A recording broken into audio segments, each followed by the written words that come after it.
ከውስጥ ጥላ አንጠለጥላለሁ፣ ከውጭ ጥላ ዘረጋለሁ እና እዛ ዝናቡ ደግሞ ራሱ ላይ ይጠራቀምና ደግሞ መጽሐፌ ላይ ደግሞ ይፈሳል። በጣም ሲያስቸግረኝ ነበር። ሂድ እንጂ አልሄድም፣ በቃ እንግዳው በቃ ለአንብባል አንተ እንዴት ነው ይሄን ያህል የምታነበው ምናምን ብለው በፒንሳ እዚህ ጋር ከተው እና ሌሊት በጣም ቅዠቱ አስቸገረ። በጣም በቃ እንዲህ ጋደም ተነስተን ጋደም ስንል ይመጣና ያጫና በቃ እናንተ ተኙ እኔ እጠብቀዋለሁ። ልጅነት እኮ አስቸጋሪ ነው። በስመ አብ ወወልድ ወመንፈስ ቅዱስ አሐዱ አምላክ አሜን። ሰላም የተከበራችሁ ቤተሰቦቻችን እንደምን አላችሁ? እኛ እግዚአብሔር ይመስገን ሰላም ነን። ሰላም ይሁን። እንዴት አሉ? እግዚአብሔር ይመስገን። እንዴት ነሽ? ሰላም ነሽ? እግዚአብሔር ይመስገን ሰላም ነን። እንኳን ሰላም መጡ። እንኳን በሰላም ቆያችሁኝ። አመሰግናለሁ። እሺ ዛሬ ደግሞ በሌላ ቪዲዮ ተመልሰናል። የዛሬው ቪዲዮአችን የሚሆነው የኔታን ሊቀ ጠበብት ሰላሙ ስዩም የህይወት ታሪክ ምን እንደሚመስል እናስቀኛችኋለን። እሺ ኔታ በድጋሚ እንኳን ሰላም መጡ። እንኳን በሰላም ቆያችሁ። እሺ ከውልደት እስከ እድገቱ ያለውን የህይወት ታሪኩን ያስቀኙን ፈቃደኛ ነው ስለመጡ አመሰግናለሁ። እኔም አመሰግናለሁ። እሺ ጥያቄ ለመጀመሪያ ያክል ሙሉ ስሞትን ያስተዋውቁን። እሺ ስሜ ሊቀ ጠበብት ሰላሙ ስዩም ይባላል። የመምህር ነኝ፣ የተክሌ አቋቋም መምህር ነኝ ማለት ነው በብርሃናት ዓለም ጴጥሮስ ጳውሎስ። እሺ መምህር እያልኩ ልቀጥል? ቀጥይ። እሺ መምህር እድገቱ ምን ይመስል ነበረ? እድገቴ ያው ከቤተሰቦቼ ጋር ነው ያደግኩት። በደብረ ሊባኖስ ማለት ነው። ደብረ ሊባኖስ ገዳም ይባላል። ልዩ ስሙ ደግሞ ውሻ ገደል ወይም ፍኖተ ጽድቅ ይባላል። እዛ ነው ያደግኩት በቤተሰቦቼ ስር ማለት ነው። እድሜው ለትምህርት ሲደርስ ለመጀመሪያ ጊዜ የገቡበት ትምህርት ቤትና ለመጀመሪያ ጊዜ የተማሩትን የትምህርት አይነት ይነግሩን። ትምህርት ቤቱ ያው እንደ ዘመናዊ ትምህርት ቤት ኬጂ ዋን ምናምን የሚባል ስም የለውም ወይም ስያሜ የለውም። በአስተማሪው ስም ነው የሚጠራው። እኔ የተማርኩበትም ትምህርት ቤት የኔታ ወልደ ኢየሱስ ትምህርት ቤት ይባላል። የተማርኩትም ትምህርት ንባብ ነው ማለት ነው። እሺ ለመጀመሪያ ጊዜ የተማሩት የትምህርት አይነት ንባብ ነው፣ ንባብ ቤት ማለት ነው። እሺ በንባብ ቤት ያሳለፉት ህይወት ምን ይመስል ነበር? በአጭሩ ይነግሩ። በጣም ጥሩ ጥያቄ ነው፣ አመሰግናለሁ። ይሄ ጥያቄ ጥሩ ነው ያልኩበት ምክንያት አብዛኛዎች እኔም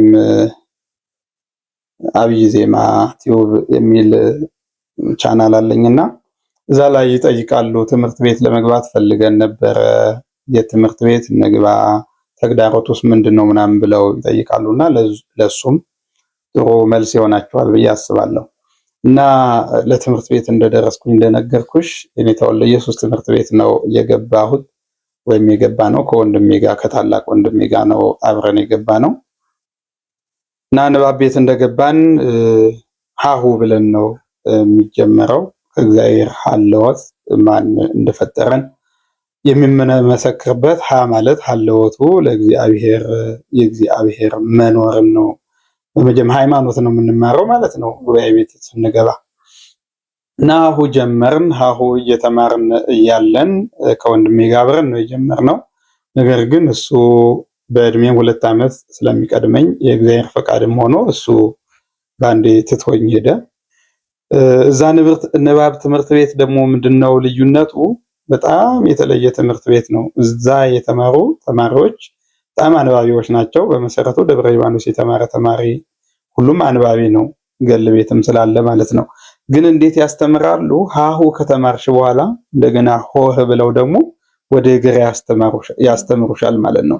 ሀግዝ ወካይብ ካልሽ በኋላ ሆሳብ ደግሞ ብለሽ ልጀምሬ ያስተምራሉ ማለት ነው። እና እሱን ሁሉ አልፎት ሄደ ወንድሜ። እኔ ግን እዚህ ወደ ግራ ላይ ወይም ሆሳብ ወይም ሆ ህ ሄ የሚለው ላይ ማለፍ አልቻልኩ።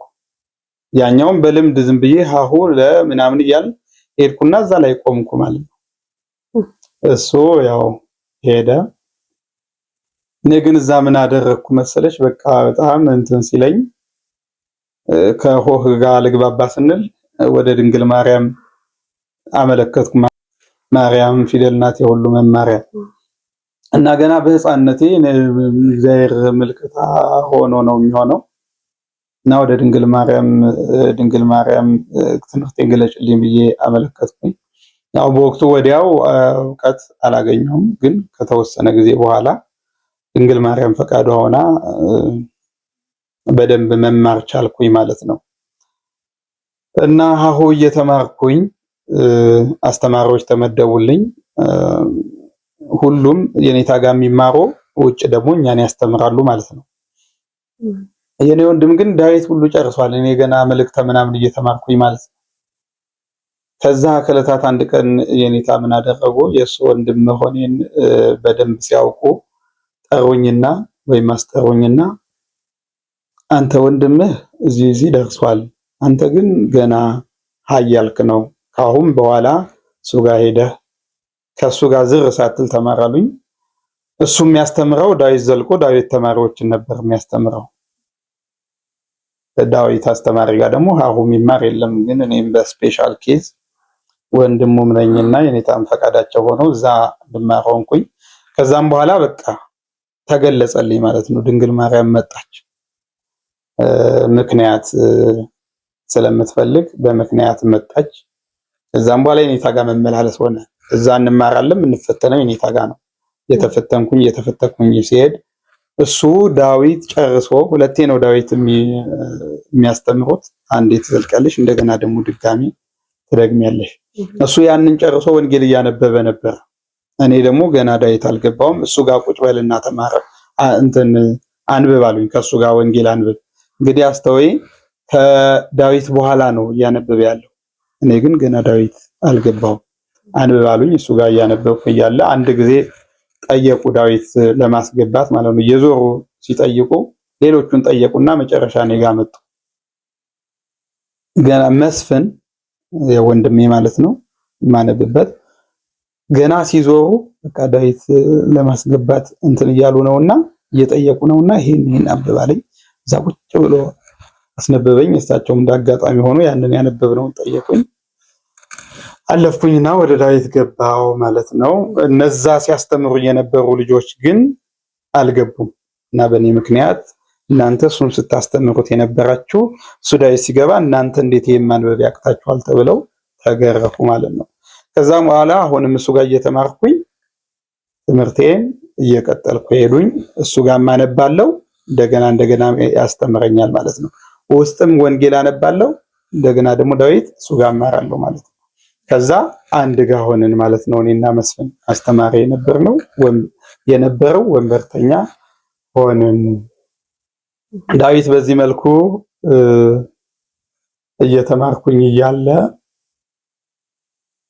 ጎንጊት የምትባለው አለች እና በየጊዜው እየመጣች ትምህርት ቤቱን ትረብሻለች፣ ወይም ደግሞ ወንዙ ይገባና አንድ ጊዜ እንደውም የህይወት አደጋ ሁሉ አደርሳ ነበረ።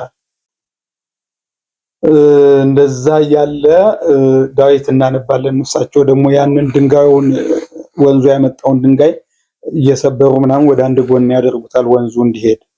ያን ሲያደርጉ እየተማርን እኛ ደግሞ ዳዊት እያነበብን 5-6 እናነባለን። እሳቸው ሁለት መዝሙር ብቻ ነው ማንበብ የሚቻለው እና አንድ ጊዜ እንደዚሁ 5 ምናምን አነበብኩና እንደገና ደግሞ ወደ ጉባኤ ቤት ተመልሰው ሲያስነብቡ 2 አነበብኩኝ። ከዛ እኔ ተያዙኝ። አንተ እንዴት ነው ይሄን ያህል የምታነበው ምናምን ብለው በፒንሳ እዚህ ጋር ከተው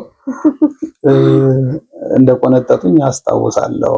እና በዚህ መልኩ ነው ለማንኛውም የንባብ ትምህርቴን ያከናወንኩት። እሺ እንደው በንባብ ቤት የማይረሱት የተለየ እንደው ገጠመኝ ካለ? እንደነገርኩሽ አንድ ቅድም ያልኩሽ ገጠመኝ ራሱን የቻለ ገጠመኝ ነው። 2 ማንበብ ሲገባኝ ለምን 7 ካላነበብኩ ብዬ የተቆነጠጥኩት። ያም ደግሞ እኔ ምንድነው ብዙ መበለጥ ብዙም አልወድም። በቃ እንደው ሰው ቀድሞኝ ሲሄድ ምናምን ክፋት ምናምን አይደለም፣ ግን ለምን አንሳለሁ የሚል ስሜት ነበረኝና እነሱ ሌሎች 7 አንብበው እኔ 5 አንብቤ በቃ አልቻልኩም። በዛ ምክንያት ተገርፌያለሁ። እንደገና ደግሞ አሁንም እንደዚሁ ስናነብ ምንድነው አንዴ በወርድ ንባብ ታነቢና እንደገና በንባብ ነው የምትይው። ያንን ግን አንዴ በንባብ እንለዋለን። ወደ ንባብ አንብበሽ ወደ ንባብ ስትገቢ አንደኛውን ለማለፍ ስትፈልጊ በንባብ ስታነቢው ሳያስቡት ወይም ሳይሰሙን እናልፋለን። ግን እሳቸው በደንብ ነው የሚሰሙት። እና አንድ ጊዜ ምን ተፈጠረ መሰለሽ? እንደዚሁ እነዛ ልጆች 7 አንብበው እኔ 6 አንብቤያለሁ። አይፈቀድም እኮ 2 ብቻ ነው ማንበብ የሚቻለው። ግን ለምን እነሱ 7 አንብበው እኔ 6 ለምን አነባለሁ ብዬ በቃ ይልካል ሳይፈትኑኝማ አልሄድም አልኳቸው። ጉባኤ እሳቸው አጥፈው ሸኝተዋል። እኔ አልሄድም በቃ አለቀስኩኝ። ሄድ እንጂ አልሄድም በቃ እንግዳው በቃል አንብባል። በቃል አይደለም መማረው በመጽሐፍ ነው ትምህርት። በቃል አንብባሉኝ። ማን እንደሆኑ ማስታወሳቸዋለሁ። የማክሰኞ መጨረሻው አካባቢ የሚገኙ እግዚኦ ገደፍከና ሰማኒነ ከዛ በል ሲሉኝ እግዚኦ ገደፍከነን አንድ በቃል ይወርኩ ቀጥላሉ። እኔ አንድ ነው የፈለኩት፣ ሁለተኛ ጨመሩ። ያንንም በቃል ያልኩት። ከዛም በኋላ አለ መጨመር ፈልጋለሁ በቃ እየመጣልኝ ስለሆነ አይ በቃ እንግዳዋልና በዛው ሸኙኝ። ይሄ እንደ ተውስታ ነው።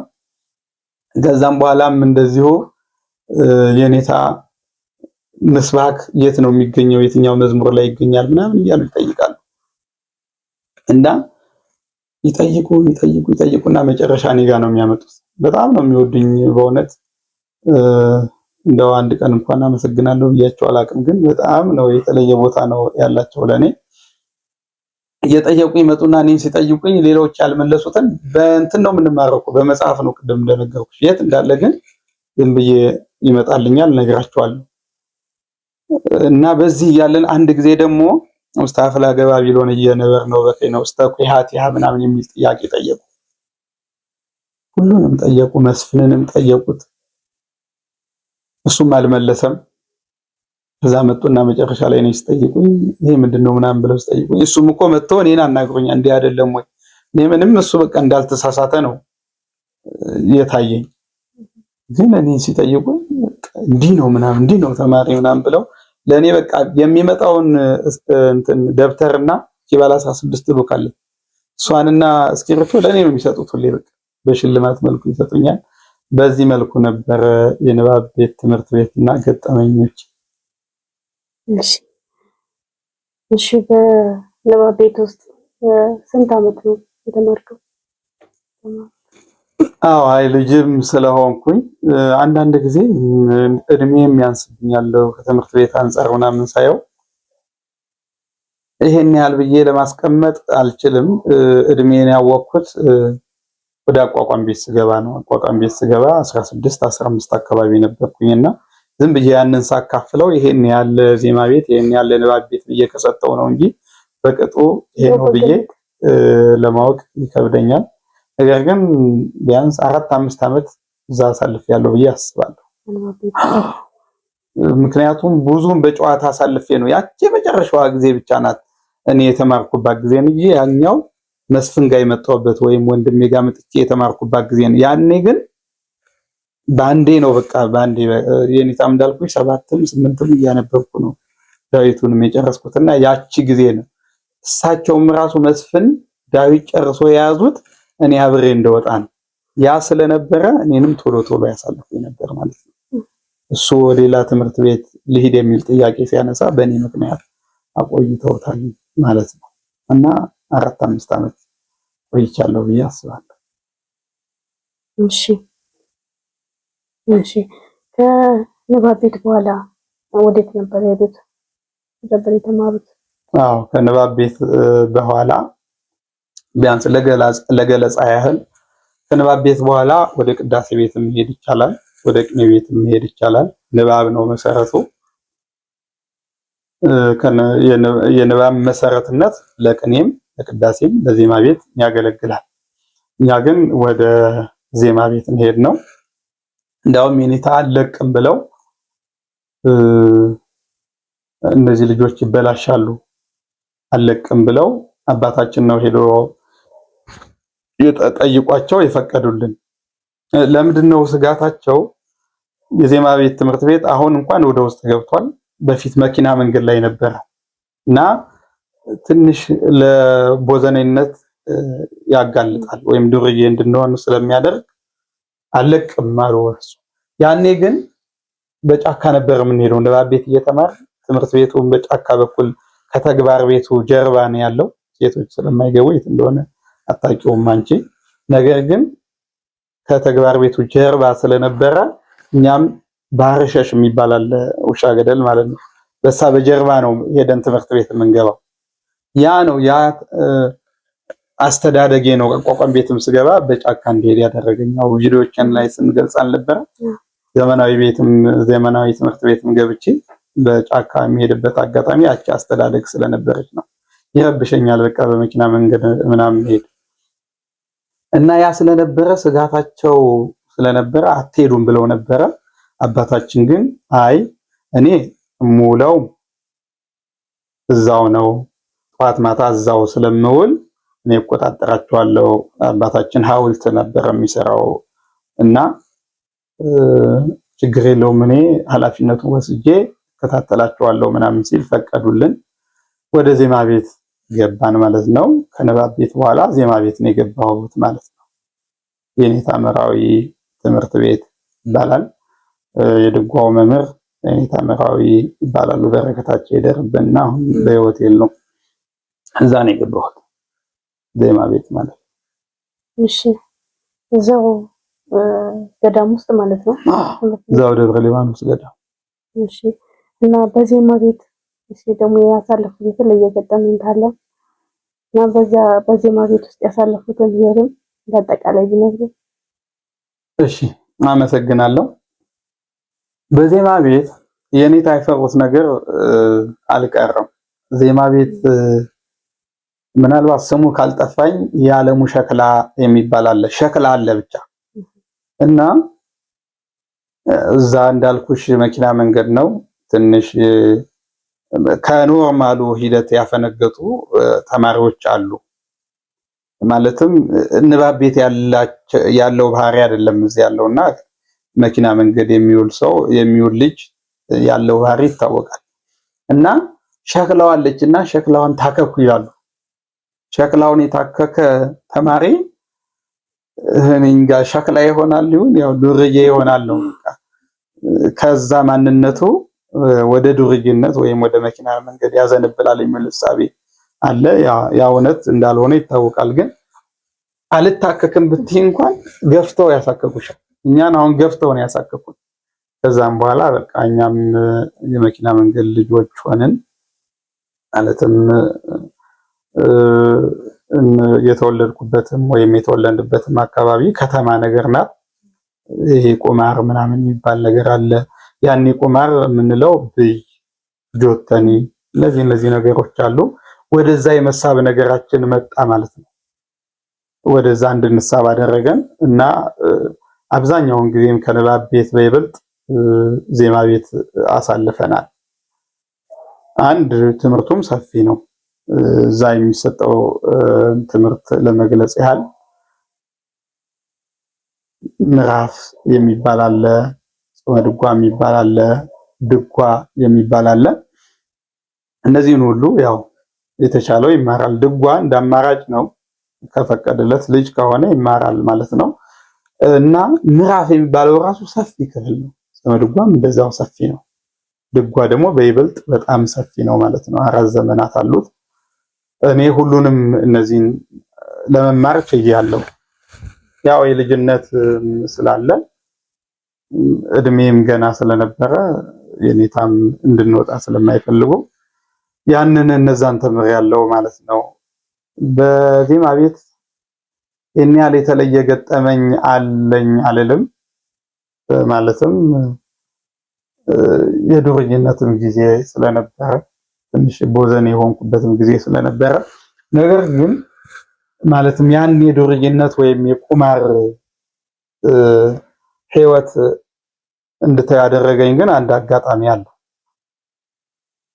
ብዙን ጊዜ በቃ እንደዚህ ከመስፍን ጋር ምናምን እንውልና ብዙ ስንጫወት ምናምን እንውልና ወደ ቤት ስንገባ ነው ትዝ የሚለን፣ ሲመሽ ነው ትዝ የሚለን።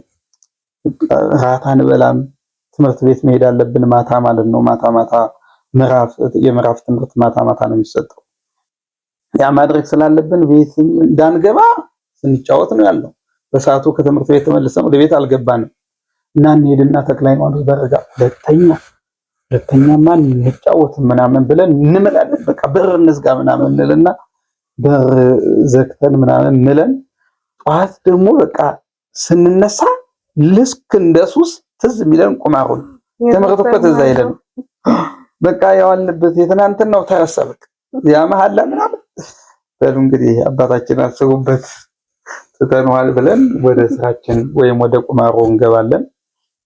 ሳንቲም እንዴት ይገኛል? እንደዛ ዝም ብለን በቃ ከደካሞች ጋር እየተሯሯጥን አባዬ ለኔ ምናምን ቢያን እየለመን አንድም ደግሞ እንደዚህ ጸበል ምናምንም ከቦታው ላይ እንደዚህ ለበዓል ምናምን ጸበል እንሸጣለን። ያው የልጅነት ነው እንጂ ጸበል እንደማይሸጥ ይታወቃል። ግን በዛ መልኩ ገንዘብ እናገኛለን። ያ ደግሞ ሳንቲም ስናገኝ ደግሞ ወደ ቁማር እናደርገዋለን ማለት ነው። አንድ ጊዜ ምን አደረገን? አጎታችን አብይ ጾም አገልግለን ገንዘብ ተሰጥቶናል። ያንን ያውቃል። አዲስ አበባ ነው የሚኖረው እና ያንን ገንዘብ እንደጠፋ ስላወቀ ያንን ገንዘብ ቶሎ አምጡ አለ።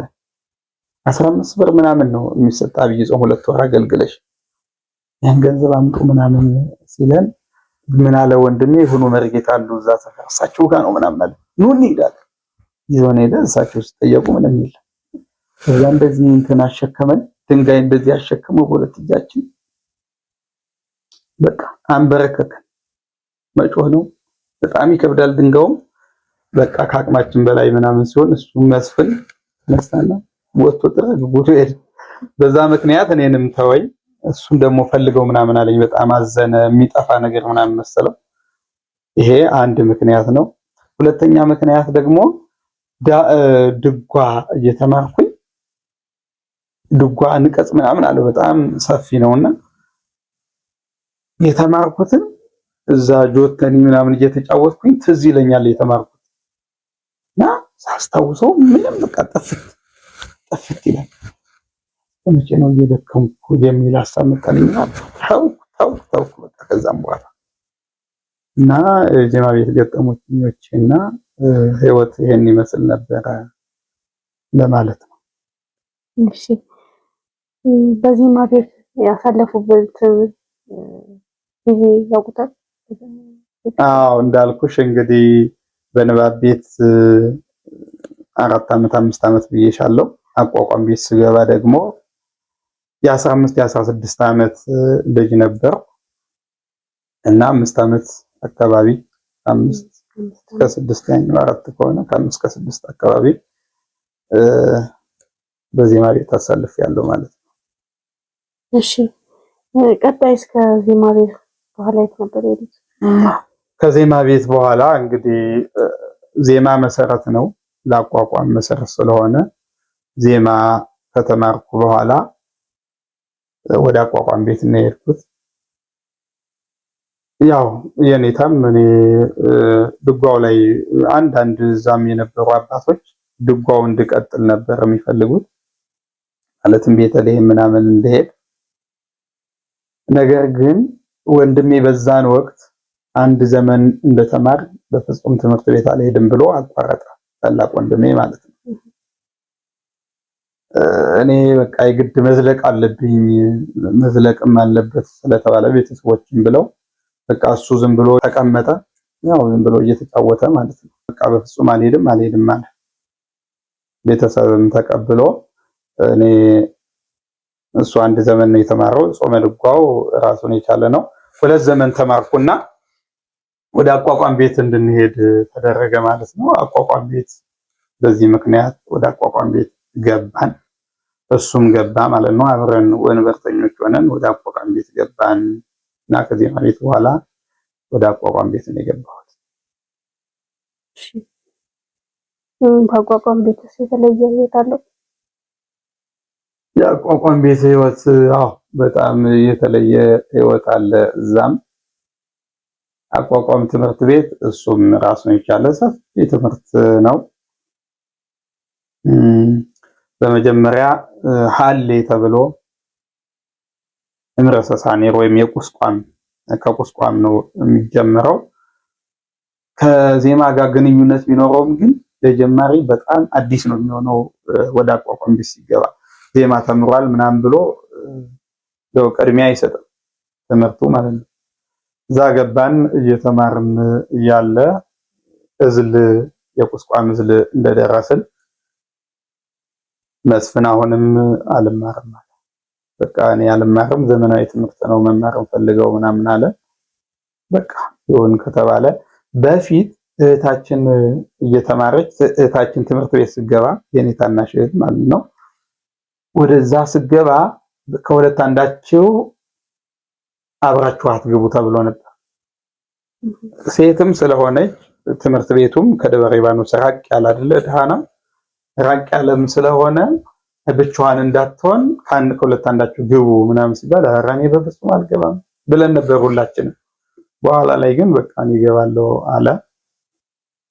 አቋቋም ትምህርት ቤት ከእዝል በኋላ ብቻዬን ሆንኩኝ ማለት ነው። እሱ ወደ ዘመናዊ ትምህርት ቤት ገባ።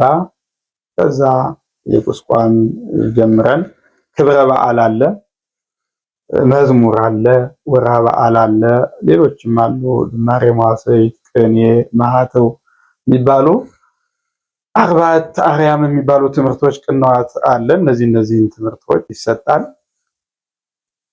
እንግዲህ በዚህ በአቋቋም ቤት እያለሁ ነው ዘመናዊ ትምህርትም የጀመርኩት እና አቋቋም ቤት እያለ ምን ተፈጠረ መሰለሽ? በጣም ህፃናቶች አሉ፣ ጌታ መሳይ፣ ዳዊት የሚባሉ ልጆች ያው አንድ አይነት ተመሳሳይ፣ ምናልባት እኔ 1 ዓመት ልበልጣቸው እችላለሁ። እንደዚህ አብረን እየተማርን እዛ ስንገባ ግን ጎጆ ያስፈልጋል። ዜማ ቤት እያለን ጎጆ አይደለም የሆነ ሰው አስጠግቶን እዛ ነበር እየተማርን ያለ ነው። እዛ ተቀምጠን አቋቋም ቤት ስንገባ ግን የግድ ጎጆ ያስፈልግ ነበረ። ትምህርቱ ማታም ስላለው በእርግጥ ዜማ ቤትም ንባብ ቤትም የማታ ትምህርት አለ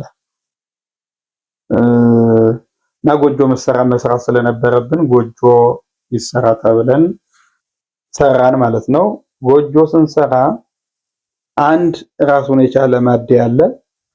ከዛ ደግሞ የሚቀጣጠሩ አሉ የምናደርባቸው ማለት ነው። እንደ ሳሎንና መኝታ ቤት እንደማለት ነው። እነዛ ያቺ ሳሎኗ የጋራ ናት፣ መኝታ ቤት ደግሞ የምትቀጣጠል ናት። ነገር ግን እኛ ልጆች ስለነበርን ሰው ሲሰራልን ምን አደረገ? ጎጆ ይረግባል እንትን ካለ በጣም ከበዛበት ወደዚህ ከተሳበ ማለት ነው።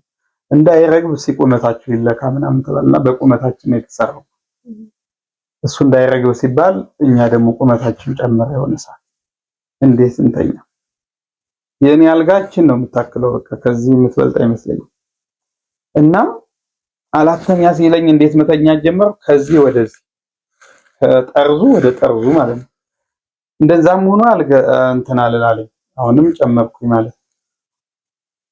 ከዛ ምን አደረኩኝ? አሁንም እሷን በዚህ ጠርዝ አልበጋ ሲለኝ ወደ ግድግዳው ትንሽ ክፍተት ስለሚኖር እሱ ላይ ደግሞ ተራስ አደረኩና መተኛት ጀመርኩ። ያም አልሆን ሲል በቃ እንደገና ወደ ኋላ ይሳብ ተባለ። ተሳበ። ሲሳብ ግን ረገበ። አብሶ የኔ በጣም ረገበ። ሁላችንም ረግቧል። ከዛም በኋላ ዝናብ፣ በቃ ክረምት ሲመጣ በጣም ዝናብ አስቸገረኝ። ገጠመኛዋ እዚህ ጋር ነው ያለችው። ዝናብ ሲያስቸግር በቃ ምንም በቃ አዲስ ሳር ቢደረግበት አይመልሰውም፣ አንድ ይረግቧል። ከዛ ምን አደረኩኝ? ከውስጥ ጥላ አንጠለጥላለሁ፣ ከውጭ ጥላ ዘረጋለሁ እና እዛ ዝናቡ ደግሞ ራሱ ላይ ይጠራቀምና ደግሞ መጽሐፌ ላይ ደግሞ ይፈሳል። በጣም ሲያስቸግረኝ ነበረ ማለት ነው። በዚህ መልኩ ነው የአቋቋም ቤት ገጠመኝ። ደግሞ ሌላ አንድ ገጠመኝ ምን ተደረገ መሰለሽ? ማዲያው ላይ ተኝተን ብዙ ሆነን ተኝተን እዚህ እንትኑ ላይ ማለት ሳሎኑ ላይ እና ሌሊት በጣም ቅዠቱ አስቸገረን። በጣም በቃ እንዲህ ጋደም ተነስተን ጋደም ስንል ይመጣና ያጫናል። በቃ እናንተ ተኙ እኔ እጠብቀዋለሁ አሉ። ልጅነት እኮ አስቸጋሪ ነው። ከዛም በኋላ በቃ ተኙ እነሱ ሰላም በቃ ጠብቅ ብለውኝ እኔ ተኝቼ እነሱንም በቃ አዳሽቋቸዋል ቅዠት። አንተ ምን ትሰራለህ? ቤት አለፈ አልኳቸው። ምን እናውቃለን? የሚታይ ነገር ነው የሚጠብቁት። አዎ እኔም የሚታይ ነገር ነው የመሰለኝ እና ይሄን ይመስል ነበረ የአቋቋም ቤት ገጠመኝ። ያው ዘመናዊ እዛ እንደጀመርኩ አገሬሻለሁ። ዘመናዊም ደግሞ ተቀጥያለሽ ብዬ አስባለሁ። አይ እንደው በአጠቃላይ የተማሩት በጉባኤ ቤት የተማሩት ቢደመር እድሜው ምን ያህል ይሆናል? እንደው እንደ አጠቃላይ የእርሶን ብቻ ሳይሆን ሁሉም በጉባኤ ቤት ውስጥ የሚያልፉ ተማሪዎች ምን ያክል እድሜ ያሳልፋሉ ተብሎ ይገመታል? አይ ሰፊ ነው የጉባኤ ትምህርት ቤት። ያው ሁሉም በቃልም ስለሆነ ከባድ ነው። ሁሉንም መማርም ራሱ አሁን የኛም ጊዜ የተሻለ ጊዜ ነው። ነገር ግን በፊት የሚማሩት ራሳቸው ጽፈው ቀለም በጥብጠው በብርሃና ጽፈው ስለነበረ አንዱኛውን አብስለው ነው የሚማሩት። በደንብ አድርገው ይማሩ ነበር። ግን እኛ ያው አንዱ ላይ የተወሰነ ሊበስል ይችላል፣ ግን በሁሉ መብሰል ይከብዳል። ምክንያቱም ጽፎ የተማረና የተጻፈን አንብቦ የተማረ እኩል አይሆንም እያንዳንዱ ቃል እና የአቋቋም መምህራችን ዝማሬ መዋሥዕትም መምህር ናቸው፣ አቋቋምም መምህር ናቸው። ዜማም በደንብ ያውቃሉ። ወደ ድጓ ስንመጣ እንደዚሁ ድጓ ራሳቸው በብርሃንና ጽፈው ነው የተማሩት እና አሁን ላይ ስንመጣ ግን ነገሮች ተመቻችተዋል። በእኛ ጊዜም ጥሩ ነው፣ መጽሐፍ አለ እና ከኔ አንጻር ብቻ ሳየው ወደ 20 ዓመት ፈይቶብኛል። ጉባኤ ቤት ሲባል እኔ ያልተማርኳቸው ደግሞ አሉ፣ ብሉይ ሐዲስ አለ። ደግሞ ሁሉም ደግሞ መብሰል ባለበት ደረጃ አልበሰለም። ቅኔ ተምሬያለሁ፣ ግን ቅኔ ማወቅ የሚገባኝ ነገር ግን አውቄያለሁ ማለት አልችልም። የግድ ራሱን የቻለ መንገድ ስላለው እና ከ20 የማያንስ በጣም ሰፊ ጊዜ የሚጠይቅ ነው ትምህርት ቤቱ። የዜማው ትምህርት ብቻ ራሱ ማለት ነው። የዜማው ያሬዳዊ ዜማ የሚባለው ትምህርት ብቻ 20 ዓመት በላይ ሊፈጅ ይችላል። ምናልባት በደንብ አውቆ የገባ ሰው ነገሮችን ማለትም አሁን በኔ እድሜ ቢገባ ያንዳንዱ እርምጃው በዓላማ ነው የሚራመደው፣ የሚያባክነው ጊዜ የለም። ያ እድሜውን እንዲቀንስ ሊረዳው ይችላል፣ በዓላማ ስለሚማር ማለት ነው። ንባብ ቤት የተወሰነ ጊዜ 2 ዓመት ሊበቃው ይችላል። ነገር ግን ምንድነው ሊሚት አለው። የምታነቢያቸውም ከተፈቀደልሽ ውጪ ማለፍ አትችይም። ያችን ነው የምትማሪው። ያቺ የተቀመጠችልሽን ብቻ ስለምትማሪ ያም የራሱ ተግዳሮት አለው ማለት ነው። ስለቻሉ ማለፍ አይቻልም። ስርዓቱን ጠብቀሽ ነው። ጆኔና በጥቅሉ የተማርኳቸውን ትምህርት በ23 ዓመቴ ነው የጨረስኩት። እሺ ሌላው ምንድነው? ላይ መስቀል ያለው እና